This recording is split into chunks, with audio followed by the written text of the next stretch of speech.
Hola chicas, bienvenidas. Hola, yo soy Mariano Strano, soy mediador lingüístico por la Universidad de Padova y en este momento me desempeño como docente de italiano en la Facultad de Humanidades y Artes de la Universidad Nacional de Rosario. Y esta es la biblioteca de mi casa, la biblioteca de mi estudio.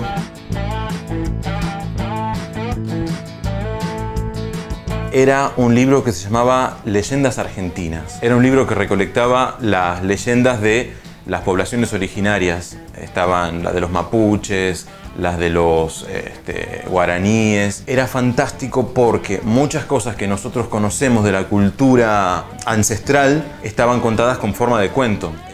Y se hablaba, por ejemplo, de criaturas como el curupí. No se describía qué forma tenía, pero rondaba en el horario de la siesta, era peligroso.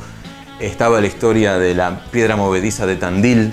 Se movía porque abajo había un animal mitológico que habían derribado hace miles de años. Era un libro muy lindo y fue el primer libro que leí. Tengo la colección Robin Hood, que es para mi sobrina. La puedo traer y le sacamos el polvo juntos porque está guardada. Mi sobrina aún no lee. Lo que tengo acá es parte de la colección Robin Hood, que tiene muchos años porque la hemos leído todos en la familia, empezando por mi padre. Reúne un montón de cuentos o novelas para chicos, incluidos la serie de Bomba. Bomba es un niño de la selva, una especie de Tarzán, y estaban firmados Roy Rockwood, pero no era el verdadero autor, era un seudónimo de una compañía de escritores en la sombra.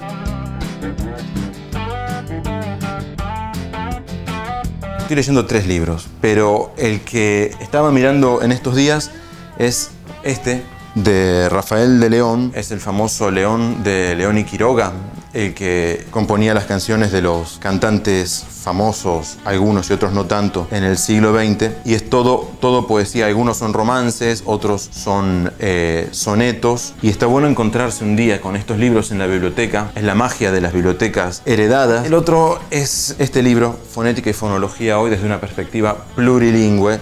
Lo estoy leyendo porque tengo que hacer una colaboración con una revista italiana y se me acerca la fecha de vencimiento y no se me está cayendo una idea. Este libro, por ejemplo, iría en esta parte, que es la parte de italianística, lingüística. Sí, el tercero es El accionista mayoritario, ese está al lado de la cama. El accionista mayoritario es de Petros Markaris, un autor griego contemporáneo, uno de los que más vende en el mercado griego hoy. Escribe sobre el comisario Jaritos, o algunos dicen Charitos por la transliteración, que investiga crímenes en Atenas. Son novelas de misterio y hasta el final, si bien siempre hay una sospecha, nunca se sabe, como en todas las buenas novelas de misterio, quién es el asesino. Es el segundo ya que leo de él. El otro que también es fantástico es Muerte en Estambul. Y el próximo que voy a leer, que es Noticias de la Noche.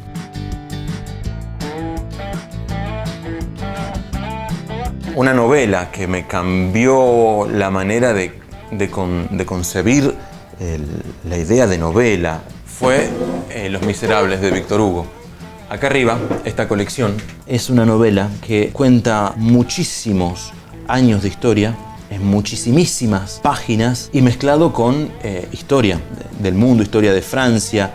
Hay muchas cosas adentro de Los Miserables y uno, al final del libro, se da cuenta que los miserables de la historia de Víctor Hugo no son los que uno designaría con la palabra miserable. En las representaciones gráficas de Los Miserables siempre se grafica la pobreza. Bueno, hay que leer Los Miserables de Víctor Hugo para poder entender que a lo mejor no son ellos los miserables que la tapa del libro nos hace creer. Me marcó la manera de entender el mundo, de entender el poder. 1984, de George Orwell. Lo leí en inglés cuando tenía 20 años tenía más o menos. Él, a finales de la década de los 40, escribe cómo se imagina que iba a ser el futuro en el año 1984 y la verdad no es la que importa. Hay inclusive una oficina del gobierno que se encarga de destruir los diarios viejos para que no quede archivo.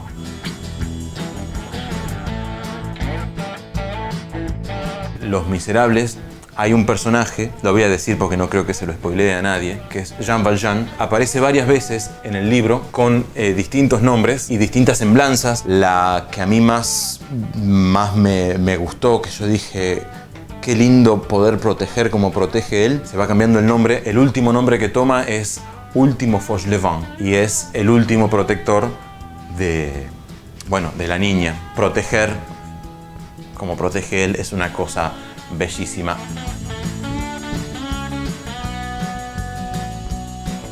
Hubo un libro que me hizo enojar mucho. A mí me gustaban cuando era chico las novelas de espionaje, la Guerra Fría. Encontré uno que se llamaba Pánico en 1988. Y yo dije, wow, va a ser una historia de espionaje, de guerra económica. El libro venía más o menos hasta que a un cierto punto, me lo acuerdo porque fue tan doloroso, a un cierto punto de la historia, los presidentes latinoamericanos reunidos en Washington le dicen que no al secretario de Estado americano, todos personajes ficticios, y se retiran y se van misteriosamente todos en un mismo avión. Y el autor decía, ahora que la unidad latinoamericana ha sido alcanzada, nada podría detenerlos. El asunto es que a un cierto punto, cuando el avión despega, alcanza una cierta cuota y ¡bam!, lo hace volar la CIA. Fue un insulto tan grande como si estuvieran matando a mi madre y a mi padre, ¿no? Lo agarré de una parte consistente como para que no se me rompiera al momento de agarrarlo y lo revoleé por la puerta de la habitación que estaba abierta. Me sentí ofendido por el contenido de un libro. Y allá arriba está todo mezclado, ¿no? Hay libros que, por ejemplo, vienen de la basura. Yo a menudo, cuando veo que hay un volquete, me asomo. Algunas veces me han encontrado los alumnos revolviendo, esto es muy vergonzoso, revolviendo en la basura, pero siempre tratando de rescatar algún libro, que a veces la gente que vacía las casas no tiene idea de lo que está tirando. Este libro, Mundo Peronista, no es un libro en realidad, es una recolección de varios números de una revista que se editaba en los tiempos del primer peronismo. Tiene cuestiones de economía, cuestiones de cultura. Hay que leerlo con los ojos de esa época. Hoy nos espantaríamos a lo mejor si viéramos esto. Es un tesoro. Al lado de eso tengo esto también. Cuando Musicmundo lo vendía a 3 pesos, fui a buscarlo en el fuentón de las ofertas y no me arrepiento.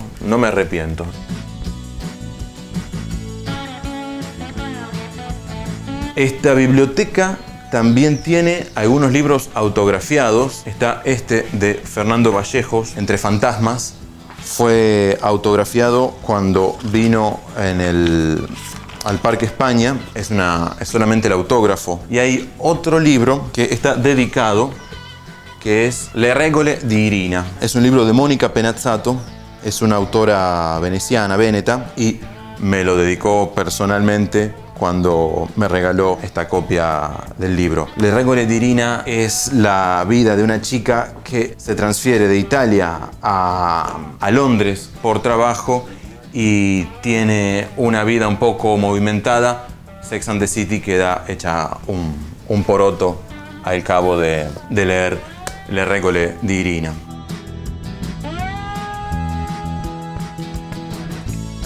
Soy de leer bastante en italiano. Quarantotti Gambini. Este libro es un regalo de Elvio Guagnini. Es un profesor emérito de la Universidad de Trieste y está contada Primavera a Trieste. Es de cuando se terminó la Segunda Guerra Mundial, cuando se está terminando, en realidad sucede a caballo del fin de la guerra. Cuenta cómo fue por adentro el final de la guerra, que no fue una guerra ganada de una manera uniforme y homogénea. Había facciones dentro de los ganadores que tenían un poder muy fuerte, tanto que Trieste, al final de la guerra, no queda en Italia y tampoco queda en Yugoslavia, sino que se constituye como una ciudad independiente protegida por la ONU hasta que los triestinos decidieran si pertenecer a Italia o a Yugoslavia. Es iluminante este libro porque no es el cuentito de cómo se terminó la historia, sino que baja a la microhistoria del final de la guerra.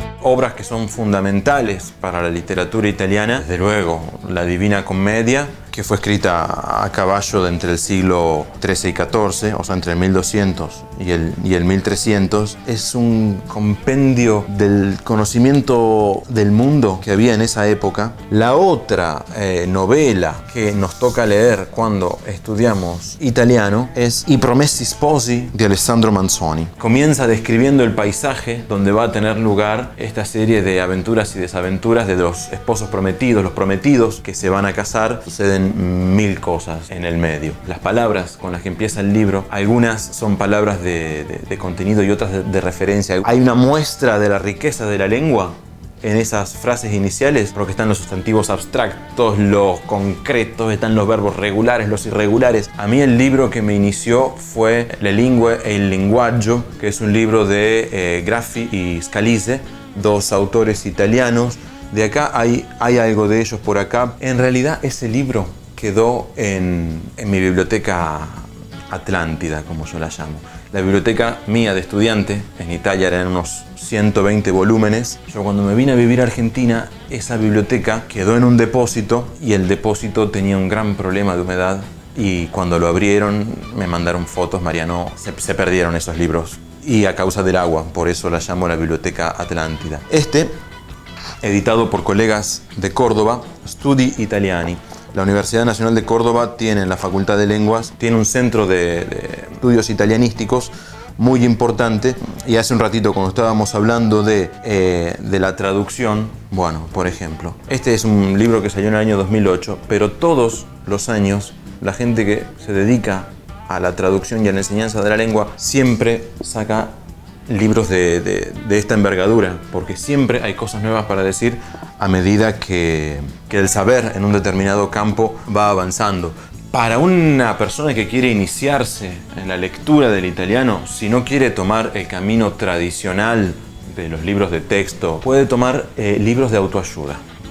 Los libros de autoayuda en italiano son fáciles de entender por el público al cual están dirigidos y son atrapantes por la situación que están tratando de resolver y sobre todo le hablan directamente al lector. Yo tengo en mente uno de Giulio Cesare Giacobbe, un terapeuta que era un poco holístico, podemos llamarlo. Era un libro estupendo que se llamaba Come smettere di farsi le seghe mentali e godersi la vita. Algo así como cómo dejar de hacerse las pajas mentales y gozar de la vida. Que yo se lo recomendaría a mis alumnos, sobre todo a los que estudian italiano por placer. Acabo de ver esto, que está así destrozado. Belisario Roldán. Este libro el otro día lo encontré, pero no es tanto el libro que me llamó la atención, cuanto el papel con el que estaba forrado. Un papel araña, normalísimo. Cuando lo abrí, porque dije, bueno, vamos a arreglar la encuadernación del libro, me encontré con esto.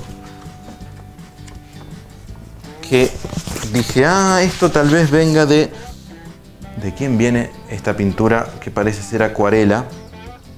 No lo sé, pero ya decidí que voy a hacer un cuadrito con el papel que forraba este libro porque ya veo que es un incunable y que dentro de algún tiempo hasta tiene valor.